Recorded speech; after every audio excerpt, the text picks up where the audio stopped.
Hey, y'all, and welcome to the Truthfully Stew podcast. I'm your host, Sheena Stewart. And if you're not new to this, but true to this, you know me from my blog, Love at Any Stage. I decided to transition from blogging to podcasting due to my desire to have a more genuine connection with my audience. And your girl loves to talk. We will have heartfelt, unfiltered conversations about love, life, feelings, and everything in between. So, relax, because it's time to get truthful. When I was younger, I found pride in being strong. Younger me's definition of strength was achieving things people told me I couldn't do, standing up for myself and others, and the most important characteristic of strength was the fact that I did not cry. I wore that thing like a badge of honor. I would look at people that was my previous definition of emotional and think, I hate to say it, I hope I don't sound ridiculous, but I don't know who that man is. Sorry to that man. Okay, if you don't get that reference, please YouTube Keke Palmer's lie detector test and thank me later. But in all seriousness, I was extremely afraid of displaying emotions or someone calling me emotional. Well, let me correct that. I was afraid of the perceived negative ones. So how did I get there? I would say a combination of childhood and society. Let's explore childhood first. As a child, I don't recall any adults in my life exploring a full range of emotions. No one explained to me that it was okay to have a full range of emotions and to feel them. There's a saying that goes, if you don't use something, you'll lose it. But what happens when it's never given to you? The answer is, you end up like me, thinking certain emotions are bad and shouldn't be expressed. This limits your ability to have effective conflict resolution. But before I get ahead of myself, let's talk about society. I believe women are viewed a specific way and therefore are expected to act a certain way. And to add layers to this conversation, I'm a Black woman, so society has different rules for me.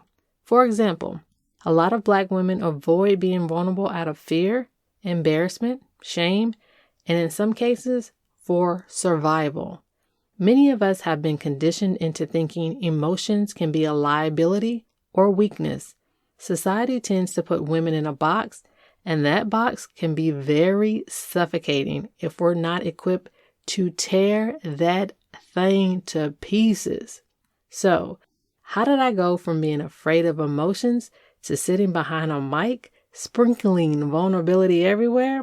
Well, there's no surprise that I'm going to say therapy. In regards to my emotions, therapy has taught me that it's healthy to fully experience them, even the ones that I previously perceived to be negative. It has also helped me to personify them. John Mayer has a song called The Heart of Life, and one of the song's lines goes, "Fear is a friend who's misunderstood." That line has stuck with me for years. In my personification of emotions, I like to look at them as passengers in a car headed on a road trip.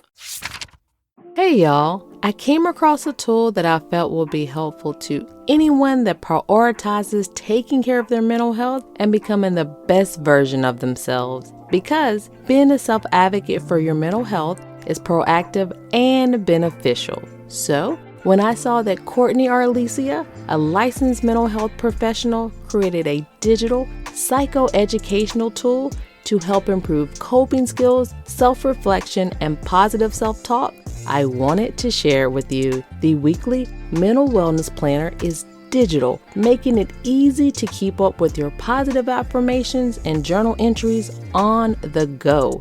The weekly mental wellness digital planner is available to you with a limited time offer of 10% off at checkout. Simply use the code truthfullystew. The planner information is in the show notes. Now, let's get back to some candy quotes and anecdotes.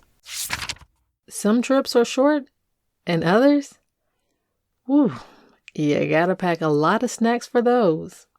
I know. I know you're like, what in the Enneagram number 4 is Sheena talking about? Well, let me explain. Let's say Aunt and I have a slight disagreement. Nothing major, just a little disagreement. We'll talk about things and come to a resolution. That's great, but that doesn't mean after the talk, I'm still not processing things. That's when me and the emotions I'm feeling head on that road trip. Let's say I'm driving and anger's in the front seat while hurt and compassion are in the back seat. We'll ride down that proverbial road until I'm able to process, regulate, then drop off anger and hurt until it's just me and compassion, riding off until the sunset.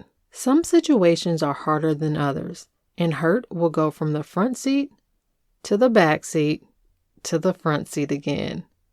These situations usually take me a few days to truly process.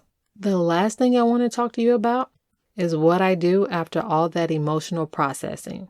Well, I have to have tough conversations with people. During those conversations, I have to tell someone how their actions or words impacted me and made me feel. I'm usually extremely honest in those conversations and will say something like, last week, you said this statement and it hurt my feelings. That statement brought up a huge insecurity for me. And moving forward, here's how I'd like to be communicated with. Honestly, this level of communication is not something I've always done. And after some extremely hurtful situations, I made a point to change. I also have to have these tough conversations with myself. So, my friends, what do we learn today? We learned my life sometimes resembles one of those bad jokes.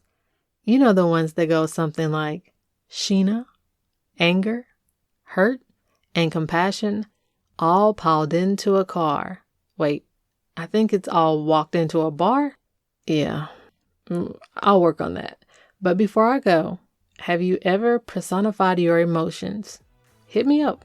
Let me know. Until next time, my friends. And as always, stay truthful. Thank you for listening and sharing this space with me. If you connected with anything I said, please be sure to comment, review, and tell a friend. And remember, stay truthful. Bye-bye. Meow. Bye-bye.